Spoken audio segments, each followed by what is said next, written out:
नमस्कार किसान साथियों, हमारे YouTube चैनल अग्रिजीवन में आपका स्वागत है। तो पिछले वीडियो में हमने बकरियों के ब्रीडिंग फार्म बिजनेस के बारे में आपको जानकारी दी कि बकरियों का ब्रीडिंग फार्म किस प्रकार शुरू करना चाहिए। यदि आपने हमारा पिछला वीडियो नहीं देखा है तो आप ऊपर कोने में आई बटन से जाकर हमारा पिछला वीडियो देख सकते हैं। आज हम इस वीडियो में जिस टॉपिक पर बात करेंगे वह है कुर्बानी वाले बकरों के फार्म की शुरुआत कैसे करें और इसका बिजनेस मॉडल क्या होना चाहिए।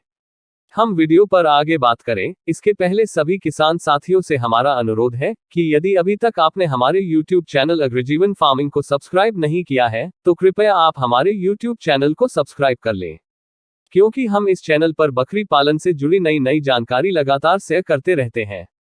तो अब हम इस वीडियो के टॉपिक पर आते हैं और वह है कुर्बानी वाले बकरों का बकरी फार्म बिजनेस। कुर्बानी वाले बकरों का फार्म शुरू करने के लिए आवश्यकताएं बकरी पालन बिजनेस के समान ही है, लेकिन इसका बिजनेस मॉडल अन्य बकरी पालन बिजनेस से अलग है, जिसकी जानकारी इस वीडियो में दी गई है। हम आपको बताना चाहेंगे कि इस वीडियो में केवल बकरी पालन के बिजनेस मॉडल पर जानकारी दी गई है। यदि आप बकरी पालन बिजनेस पर विस्तृत जानकारी चाहते हैं तो आप हमारी संस्था अग्रिजीवन द्वारा प्रकाशित पुस्तक बकरी पालन ट्रेनिंग कोर्स हिंदी में देख सकते हैं। तो सबसे पहला सवाल यह आता है कि कुर्बानी वाले बकरों के फार्म की शुरुआत किस नस्ल से करें।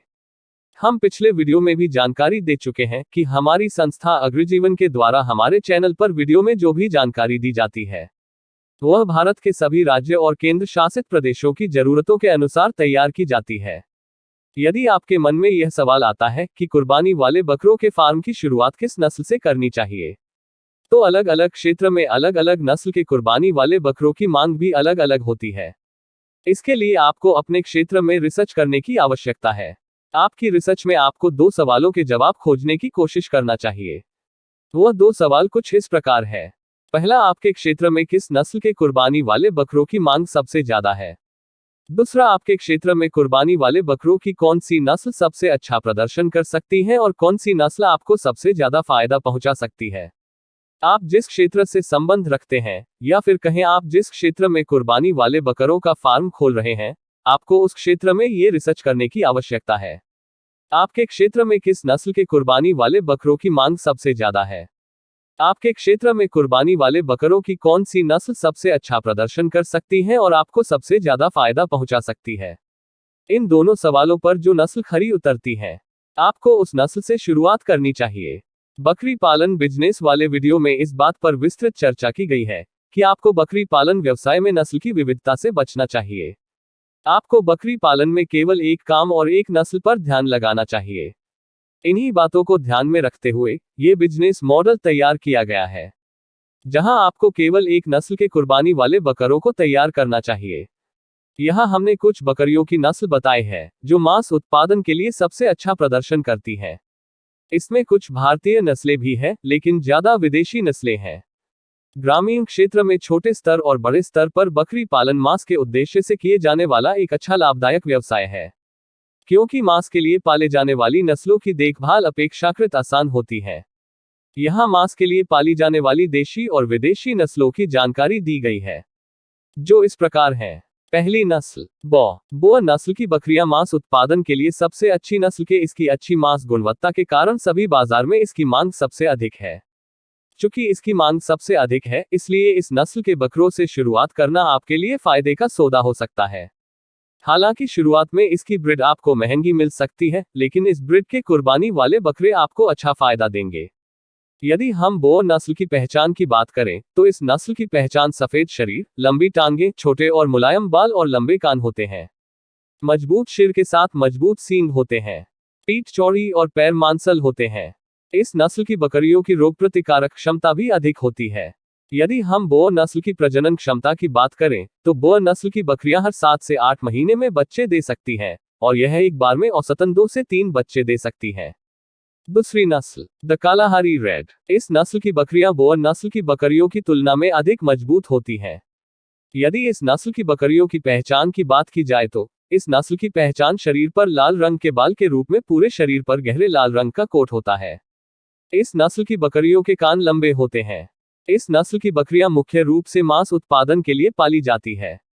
यदि हम इस नस्ल की बकरियों की प्रजनन क्षमता की बात करें, तो इस नस्ल की बकरियां हर 8 महीने में बच्चे को जन्म दे सकती हैं। इस नस्ल की बकरियां एक बार में औसतन 2 बच्चों को जन्म दे सकती हैं। तीसरी नस्ल, द स्पेनिश गोट्स। ये नस्ल मूल रूप से स्पेन की है। इसकी अच्छी प्रजनन और मांस उत्पादन क्षमता के कारण इसका पालन दुनिया के सभी हिस्सों में किया जाती है। यदि इस नस्ल की पहचान की बात की जाए, तो इस नस्ल की बकरियों के शरीर पर सफेद चमकदार बाल और हल्का हल्का ब्राउन रंग होता है। इस नस्ल की बकरियों के सींग घुमावदार होते हैं। यदि इस नस्ल की बकरियों की प्रजनन क्षमता की बात की जाए, तो इस नस्ल की बकरियां साल में एक बार प्रजनन कर सकती हैं और यह एक बार में औसतन 2 बच्चों को जन्म दे सकती हैं। चौथी नस्ल, किको। यह मूल रूप से न्यूजीलैंड की नस्ल है। बोअर नस्ल की तुलना में इसका शरीर कम वजन वाला होता है। यह मांस उत्पादन में अच्छा प्रदर्शन देने वाली नस्ल है, जो आपको अच्छा लाभ दे सकती है। ये नस्ल फीड को मांस में परिवर्तित करने की अच्छी क्षमता रखती है और कम पोषण आहार वाली फीड पर भी अच्छा प्रदर्शन करती है। यदि इस नस्ल की पहचान की बात करें, तो इस नस्ल की बकरियों की बड़ी दांडी, पूरे शरीर पर छोटे और सफेद बाल, बड़े और घुमावदार सींग और भारी शरीर। यदि इस नस्ल की प्रजनन क्षमता की बात करें, तो इस नस्ल की बकरियां साल में एक बार प्रजनन कर सकती हैं और एक बार में औसतन 2 बच्चों को जन्म दे सकती हैं। पांचवी नस्ल, सवाना। इस नस्ल को सफेद बोआ के नाम से भी जाना जाता है। ये नस्ल मूल रूप से दक्षिण अफ्रीकी की स्थानीय नस्ल है, लेकिन इस नस्ल का आकर्षक रंग और अच्छी मांस गुणवत्ता के कारण इसकी मांग सभी देशों में अधिक रहती है। इसलिए इसे सभी जगह पाला जाता है। यह मांस उत्पादन के लिए एक अच्छी नस्ल है। ये बोअर नस्ल के साथ दुनिया में सबसे लोकप्रिय मांस नस्ल है। यदि इस नस्ल की पहचान की बात की जाए, तो इस नस्ल की पहचान काली त्वचा, छोटे सींग, पूरे शरीर पर छोटे सफेद बाल होते हैं। इस नस्ल की खास विशेषता है कि यह भेड़ की तरह सर्दियों के दौरान सुरक्षा के लिए एक अतिरिक्त रोएदार कोट विकसित करती है। यदि इस नस्ल की बकरियों की प्रजनन क्षमता की बात करें, तो इस नस्ल की बकरियां साल में एक बार बच्चे देती हैं और एक बार में औसतन 2 बच्चों को जन्म देती है। छठी नस्ल, टेनेसी वुडन लेग। ये नस्ल मूल रूप से संयुक्त राज्य अमेरिका में उत्पन्न हुई थी। इस नस्ल की बकरियों का पालन मुख्य रूप से मांस उत्पादन के लिए किया जाता है, हालांकि ये दूध उत्पादन के लिए भी अच्छी नस्ल है। यदि इस नस्ल की बकरियों की पहचान की बात की जाए, तो इस नस्ल की बकरियों के पूरे शरीर पर ब्राउन लकड़ी रंग होता है। इसके लकड़ी के रंग के कारण इसे वुडन लेग के नाम से जाना जाता है। इस नस्ल के कान सीधे खड़े और सींग छोटे और सीधे होते हैं। यदि इस नस्ल की बकरियों की प्रजनन क्षमता की बात करें, तो इस नस्ल की बकरियां 2 साल में 3 बार बच्चे को जन्म देने में सक्षम है और यह एक बार में औसतन 2 बच्चों को जन्म दे सकती हैं। सातवीं नस्ल, ऑस्ट्रेलियन रेंजलैंड गोट्स। ये नस्ल मूल रूप से ऑस्ट्रेलिया की है। इसे मुख्य रूप से दुनिया भर में मांस के लिए पाला जाता है। इसके मांस की दुनिया भर में अधिक मांग है। यदि इस नस्ल की बकरियों की पहचान की बात की जाए, तो इस नस्ल की बकरियां सफेद, ब्राउन और हल्का काला रंग के बाल वाली होती है। इस नस्ल के कान और सींग छोटे होते हैं। इसका शरीर भारी और पैर छोटे होते हैं। यदि इस नस्ल की बकरियों की प्रजनन क्षमता की बात करें, तो इस नस्ल की बकरियां साल में एक बार बच्चे देती है और एक बार में औसतन 2 बच्चों को जन्म दे सकती हैं। आठवीं नस्ल, ब्लैक बंगाल। ब्लैक बंगाल ये भारतीय उपमहाद्वीप की नस्ल है। ये बांग्लादेश, पश्चिम बंगाल, असम और ओडिशा में पाई जाती है। यदि इस नस्ल की बकरियों की पहचान की बात करें, तो इस नस्ल की बकरी का सामान्य रंग काला होता है, लेकिन कुछ सफेद या भूरे रंग में भी पाई जाती है। इस नस्ल की बकरी आकार में छोटी होती है। इस नस्ल की बकरियों का शरीर कसा हुआ होता है, सींग छोटे और पैरों की लंबाई कम होती है। इस नस्ल की वयस्क नर बकरे का भार लगभग 25 से 30 किलोग्राम तथा मादा का 20 से 25 किलोग्राम होता है। इस नस्ल की बकरियां सामान्यतः मांस के लिए पाली जाती हैं। यदि हम इस नस्ल की बकरियों की प्रजनन क्षमता की बात करें, तो इस नस्ल की मादा बकरी साल में 2 बार गर्भ धारण कर सकती है और यह एक बार में 1 से 3 बच्चों को जन्म देती है। इस नस्ल की बकरियां अपने आप को आसानी से किसी भी वातावरण के अनुकूल ढाल लेती है और इसकी रोग प्रतिरोधक क्षमता भी बहुत अच्छी होती है। नौवीं नस्ल, सूडानीज मेल डेजर्ट गोट। यह मूल रूप से सूडान की स्थानीय नस्ल है। ये बकरियां उत्तरी सूडान के अर्ध रेगिस्तानी इलाकों में पाई जाती हैं। वहां इनका पालन मांस उत्पादन और दूध उत्पादन दोनों के लिए किया जाता है। यदि इस नस्ल की पहचान की बात करें, तो इसका शरीर औसत होता है। ये नस्ल की बकरियों के पूरे शरीर पर छोटे और सफेद और हल्के काले बाल होते हैं। इसके काल बड़े और सींग छोटे होते हैं। यदि हम इस नस्ल की बकरियों की प्रजनन क्षमता की बात करें, तो इस नस्ल की बकरियां साल में एक बार और एक बार में 2 बच्चों को जन्म दे सकती हैं। 10वीं नस्ल बीटल। इस नस्ल की बकरियां भारत के पंजाब में होती हैं। इस नस्ल की बकरियों का पालन दूध और मांस उत्पादन के लिए किया जाता है। यदि इस नस्ल की पहचान की बात करें तो बीटल नस्ल की बकरियां जमनापारी बकरी और मालाबारी बकरी के समान विशेषता रखती हैं। इस नस्ल की बकरियों के शरीर के बाल छोटे और लाल रंग के होते हैं, लेकिन गर्दन और पीठ के बाल थोड़े बड़े होते हैं। इस नस्ल की बकरियों का शरीर औसत होता है। यदि इस नस्ल की बकरियों की प्रजनन क्षमता की बात करें तो ये साल में एक बार और एक बार में औसतन 2 बच्चों को जन्म दे सकती हैं। तो इस वीडियो में बताई गई सभी नस्लों में से किसी भी एक नस्ल से आप कुर्बानी वाले बकरों का फार्म शुरू कर सकते हैं। अब दूसरा सवाल यह आता है कि कुर्बानी वाले बकरों का फार्म शुरू करने के लिए कितने निवेश की आवश्यकता हो सकती है। यदि हम कुर्बानी वाले बकरों के फार्म पर होने वाले शुरुआती निवेश की बात करें तो इसमें होने वाला शुरुआती निवेश भवन निर्माण, बकरियों के लिए भोजन के रूप में हरा चारा, सूखा चारा और अनाज फीड, बकरियों की दवाएं और फार्म के उपकरण पर होगा। हमारी संस्था सभी बकरी पालक किसानों को यही सलाह देती है कि आपको बकरी पालन की शुरुआत किराए के भवन और किराए के उपकरण से करना चाहिए, क्योंकि ग्रामीण क्षेत्र में आपको भवन कम किराए पर उपलब्ध हो जाता है। आपको अपनी पूरी कोशिश करना चाहिए कि आपको भवन किराए पर मिल जाए। यदि आप किराए के भवन से अपने ब्रीडिंग फार्म की शुरुआत करते हैं तो आपका बकरी पालन बिजनेस में जोखिम 90% तक कम हो जाएगा, क्योंकि यदि आप इस काम में असफल भी होते हैं तो आपको ज्यादा बड़ा आर्थिक नुकसान नहीं होगा, क्योंकि भवन निर्माण पर होने वाले बड़े खर्च की बजाय आपने किराए के भवन से शुरुआत की है। तो यदि आप किराए के भवन से कुर्बानी वाले बकरों के फार्म की शुरुआत करते हैं तो 8 से 10 कुर्बानी वाले बकरों से शुरुआत किए गए फार्म का खर्चा 50 से 70 हजार तक आएगा। अलग अलग नस्ल के लिए ये खर्च कम ज्यादा हो सकता है। यदि आप अपनी स्वयं की भूमि पर भवन निर्माण करते हैं तो शुरुआती खर्च 70 हजार प्लस भवन निर्माण का खर्च 2 से 3 लाख प्लस भूमि का खर्च 4 से 5 लाख, इस तरह कुल खर्च 6 से 7 लाख हो जाएगा। कुर्बानी वाले बकरों के फार्म का भवन निर्माण कैसे करें और किराए के भवन को कुर्बानी वाले बकरों के फार्म के लिए कैसे उपयोग करना है, इसकी विस्तृत जानकारी हमारी संस्था अग्रजीवन के द्वारा प्रकाशित पुस्तक बकरी पालन ट्रेनिंग कोर्स हिंदी में दी गई है। तीसरा सवाल यह आता है कि कुर्बानी वाले बकरों का फार्म किस किस क्षेत्र में शुरू हो सकता है। यदि इस सवाल पर बात करें कि कुर्बानी वाले बकरों का फार्म किस क्षेत्र में किया जा सकता है तो हमारा जवाब होगा कि भारत के किसी भी क्षेत्र में, बशर्ते वहां की जलवायु बकरी पालन बिजनेस की सामान्य आवश्यकताओं को पूरा करती हो। चौथा सवाल यह आता है कि कुर्बानी वाले बकरों का फार्म शुरू करने के लिए आपको कौन कौन से कौशल को सीखने की आवश्यकता होगी। कुर्बानी वाले बकरों का फार्म शुरू करने के लिए आपको बकरी पालन की जानकारी होना आवश्यक है।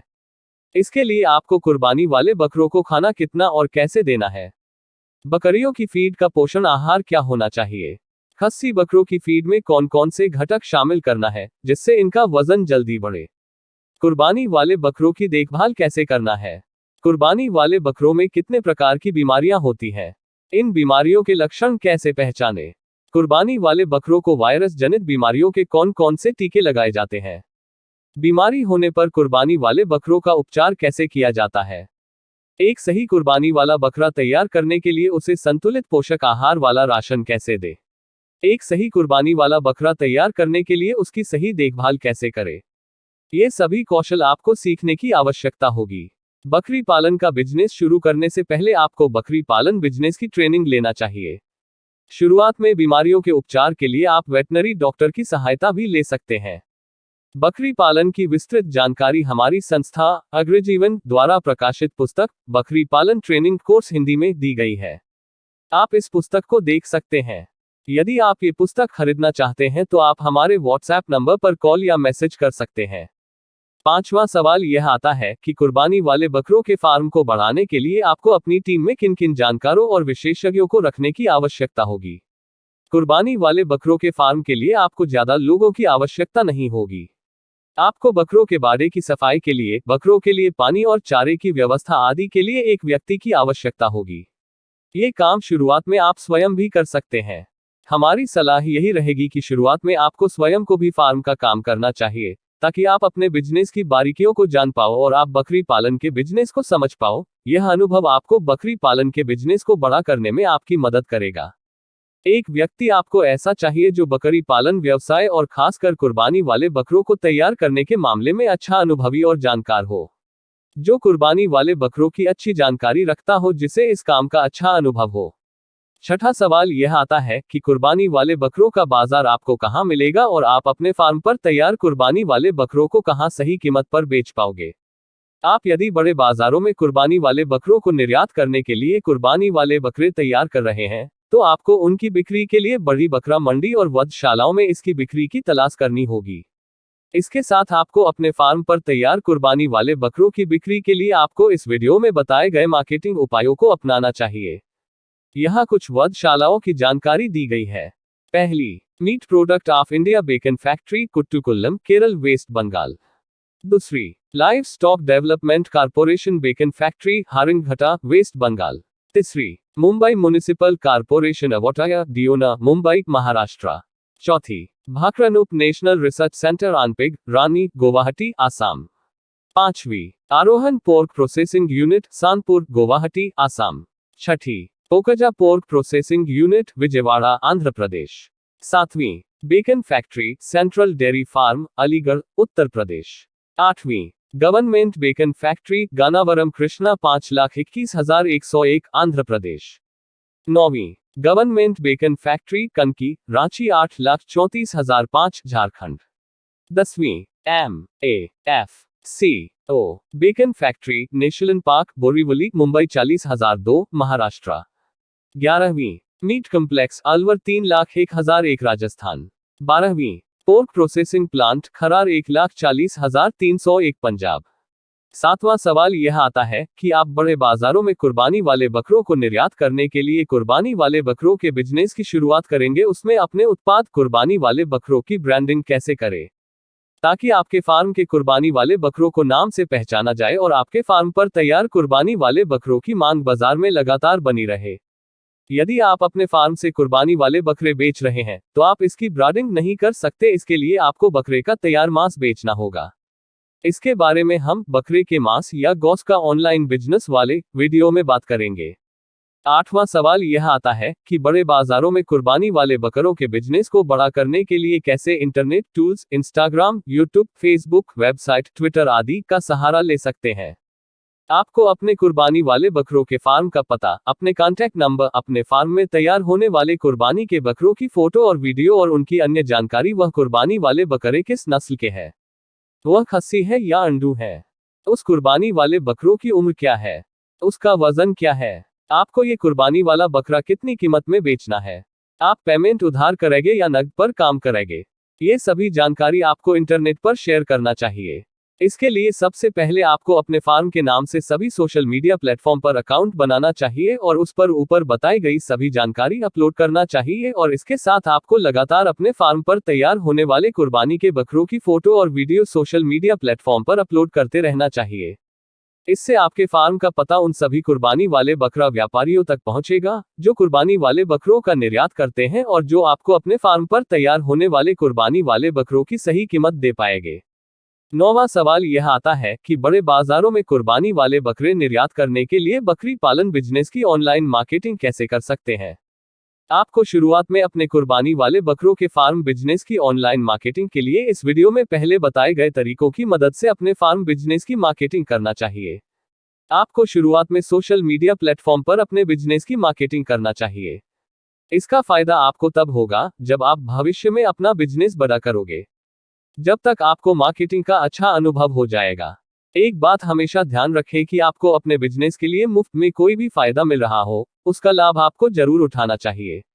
10वां सवाल यह आता है कि आप बड़े बाजारों में कुर्बानी वाले बकरे निर्यात करने के लिए बकरी पालन बिजनेस की ऑफलाइन मार्केटिंग कैसे कर सकते हैं।